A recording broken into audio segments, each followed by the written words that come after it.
ओम नमो भगवते वासुदेवाय नमः। हरे कृष्णा, हर हर महादेव। प्रिय भक्तजनों, आज हम इस वीडियो में एकादशी माता की कथा सुनेंगे। तो आप सभी भक्तजन बड़ी ही श्रद्धा, ध्यान पूर्वक और प्रसन्न चित्त मन से एकादशी माता की कथा को सुनिए। तो सभी प्रेम से बोलिए, एकादशी माता की जय। श्री लक्ष्मी नारायण भगवान की जय।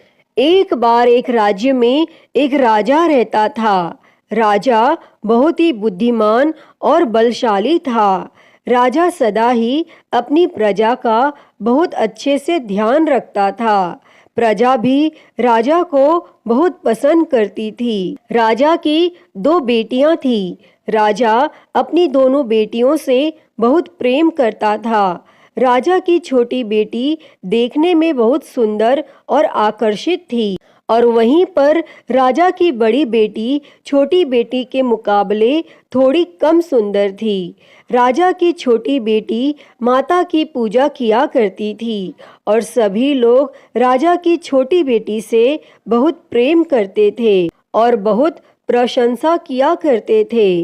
राजा भी अपनी छोटी बेटी को बड़ी बेटी से अधिक प्रेम करता था, जिसके कारण राजा की बड़ी बेटी को अपनी छोटी बहन से बहुत नफरत होने लगी थी। राजा की दोनों बेटियां जब बड़ी हो गईं, तब एक पड़ोस के राज्य में रहने वाले राजकुमार राजा की बड़ी बेटी के लिए रिश्ता लेकर आया। लेकिन जैसे ही उस राजकुमार की नजरें राजा की छोटी बेटी पर पड़ी, तो वह राजकुमार राजा की छोटी बेटी पर आकर्षित हो गया और छोटी बेटी से पहली नजर में प्रेम करने लगा। और उस राजकुमार ने राजा की बड़ी बेटी के साथ विवाह करने से मना कर दिया, और उसने राजा से कहा कि मैं आपकी छोटी बेटी से विवाह करना चाहता हूँ।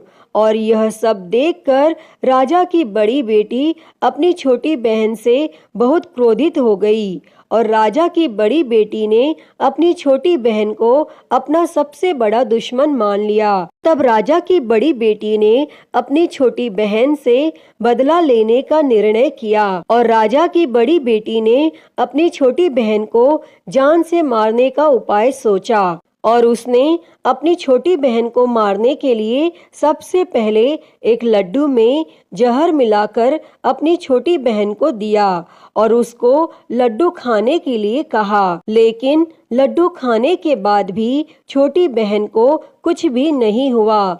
लेकिन फिर भी बड़ी बहन ने हार नहीं मानी, और जब उसकी छोटी बहन रात में कमरे में सो रही थी, तब उसने एक मटके में सांप रखकर उसके कमरे में छोड़ दिया। लेकिन सांप भी छोटी बहन का कुछ नहीं कर पाया। जिसके बाद बड़ी बहन ने छोटी बहन से कहा कि चलो हम लोग कुएं में से पानी भरकर लाते हैं। और वह अपनी छोटी बहन को पानी भरने के बहाने कुएं के पास ले गई, और उसने अपनी छोटी बहन को कुएं में धक्का दे दिया। लेकिन छोटी बहन को तब भी कुछ नहीं हुआ, क्योंकि हर बार ग्यारस माता उसकी रक्षा कर रही थी।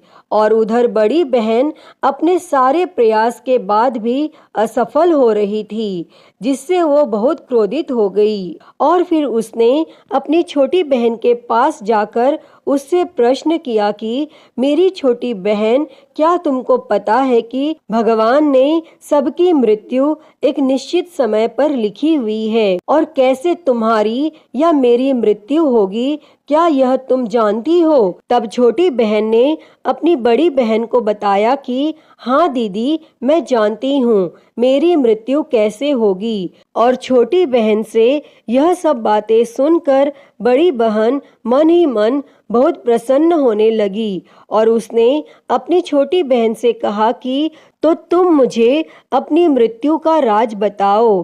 तब छोटी बहन ने अपनी बड़ी बहन से कहा कि मेरी मृत्यु तो एक तोते में है, जो तोते के गले में एक हार है, उससे मेरी मृत्यु होगी। जब कोई भी व्यक्ति तोते को मारकर उस हार को अपने गले में पहने, तो मैं मूर्छित हो जाऊंगी, और जैसे ही उस हार को अपने गले से उतारे तो मैं वापस से जीवित हो जाऊंगी। और फिर अपनी छोटी बहन की मृत्यु का राज जानकर बड़ी बहन बहुत खुश हुई और उसने अपनी छोटी बहन को मारने के लिए उसके पालतू तोते को ढूंढना शुरू कर दिया। और छोटी बहन को इस बात का आभास हो गया था कि कोई उसकी जान लेना चाहता है, जिसके लिए वह अपने पिताजी के पास गई और उसने अपने पिताजी से कहा कि पिताजी, मेरी मृत्यु के बाद आप मुझे मत जलाइएगा,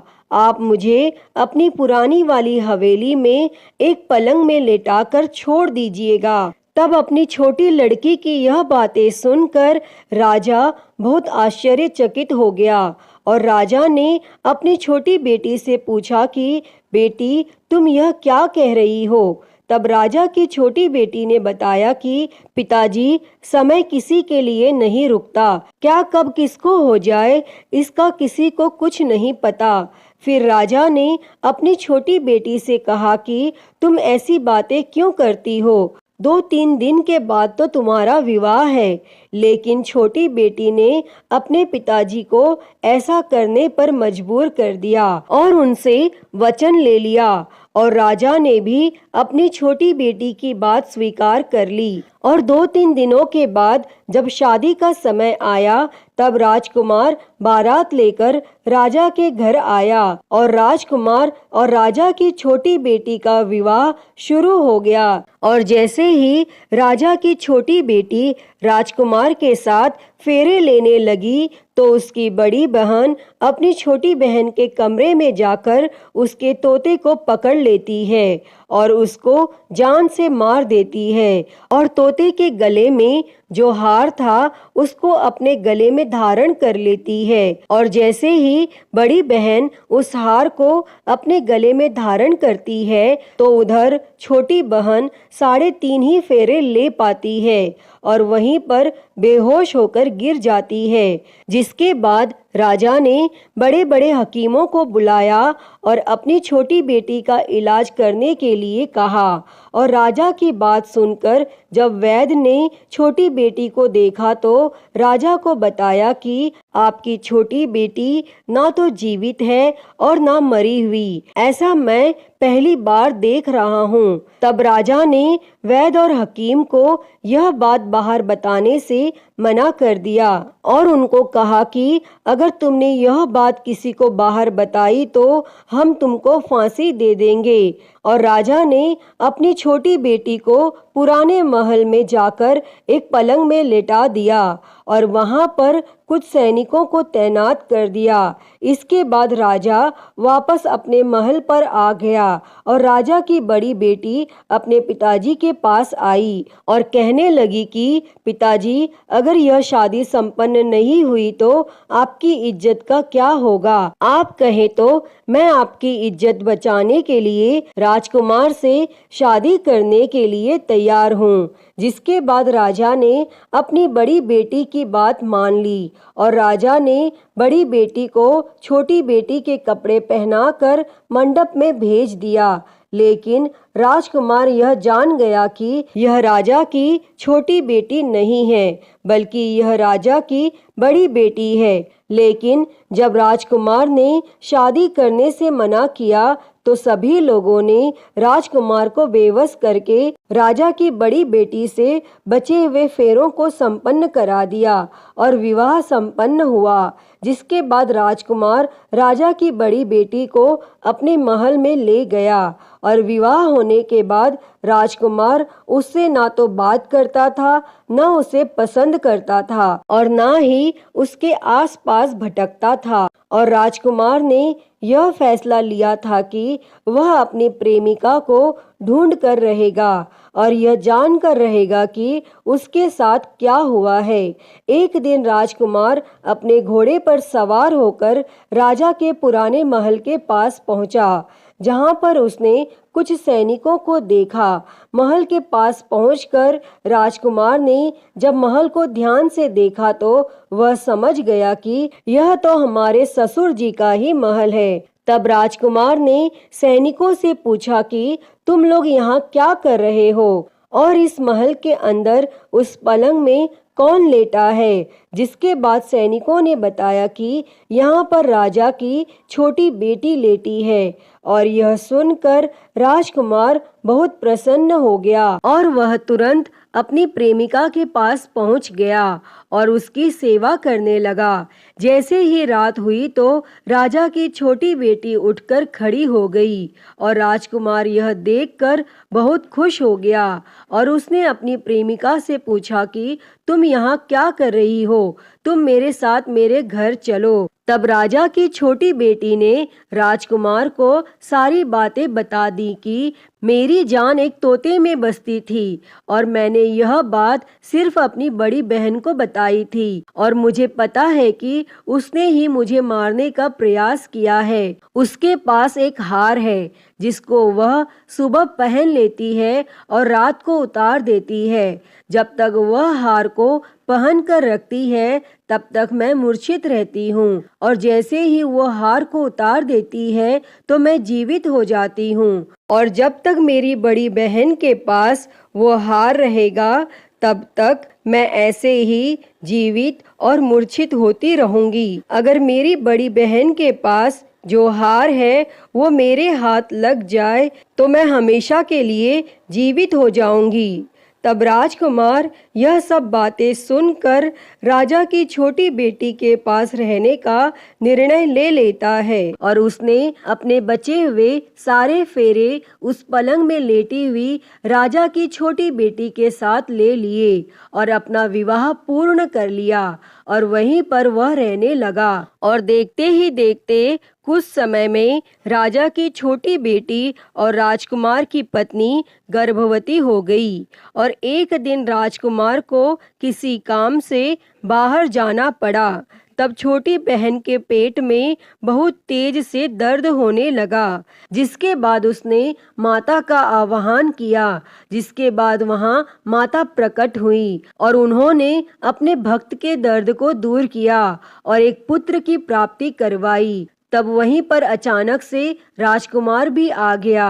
राजकुमार ने ग्यारस माता को देखा तो वह आश्चर्यचकित हो गया और उसने तुरंत ग्यारस माता को प्रणाम किया और ग्यारस माता ने राजकुमार से कहा, जब तुम्हारा पुत्र 5 वर्ष का हो जाए तो तुम आकर अपनी पत्नी का हार इसके गले में डाल देना। और देखते ही देखते राजकुमार और राजा की छोटी बेटी का पुत्र 5 वर्ष का हो जाता है। तो राजकुमार अपने बेटे से कहता है कि बेटा, मैं कुछ काम से बाहर जा रहा हूँ, तुम अपनी माता का ध्यान रखना। और वह वहाँ से चला जाता है और राजकुमार को बाहर निकलता हुआ बड़ी बहन के सैनिक देख लेते हैं और बड़ी बहन को जाकर सारी बातें बता देते हैं। जिसके बाद बड़ी बहन अपनी छोटी बहन के पुत्र को वहाँ से उठवा लेती है और उसको मरवा देती है। छोटी बेटी के पुत्र के 2 टुकड़े करवा देती है। पहला टुकड़ा चक्के के पास छुपा देती है और दूसरा टुकड़ा अपने पलंग के नीचे रख लेती है। और तब ग्यारस माता भिखारी का रूप लेकर आती हैं और एक भिखारी का रूप रखकर बड़ी बहन के पास चली जाती हैं। जिसके बाद वहां पर वो भिक्षा मांगने लगती हैं। तो बड़ी बहन अपने नौकरों से कहती है कि जाकर भिक्षा दे दो। लेकिन जैसे ही नौकर ग्यारस माता को भिक्षा देने के लिए आते हैं तो माता उन्हें मना कर देती है और कहती है कि मैं तुम्हारी महारानी से ही भिक्षा लूंगी। जिसके बाद बड़ी बहन स्वयं ही भिक्षा देने के लिए माता के पास आती है। तब माता एक बिल्ली का रूप लेकर उसके कमरे में चली जाती है और वहां पर छोटी बेटी के पुत्र के 2 टुकड़े को आपस में जोड़ देती हैं और उसे जीवित कर देती हैं और फिर उसे वहां से ले जाती हैं। तब राजकुमार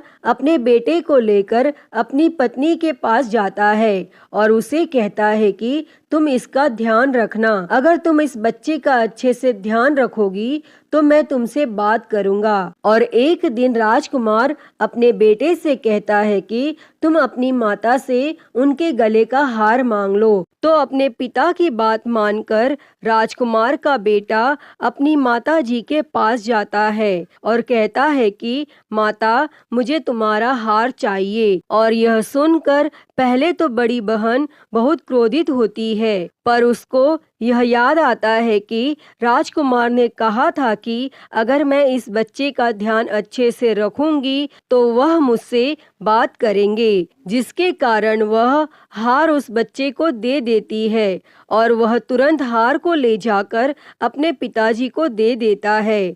और तभी राजकुमार अपने बेटे को लेकर वहां से जाने लगता है और अपनी पत्नी से कहता है कि तुम हमारे लिए खाना बनाकर रखना, मैं शाम को आकर तुम्हारे साथ खाना खाऊंगा। और वह अपने बेटे को लेकर वहां से चला जाता है और उसके बाद वह राजा के पास जाता है और उनको सारी बातें बता देता है। तब राजा अपनी बड़ी बेटी की यह करतूत सुनकर बहुत क्रोधित होते हैं और अपनी परवरिश पर ही दोष देने लगते हैं।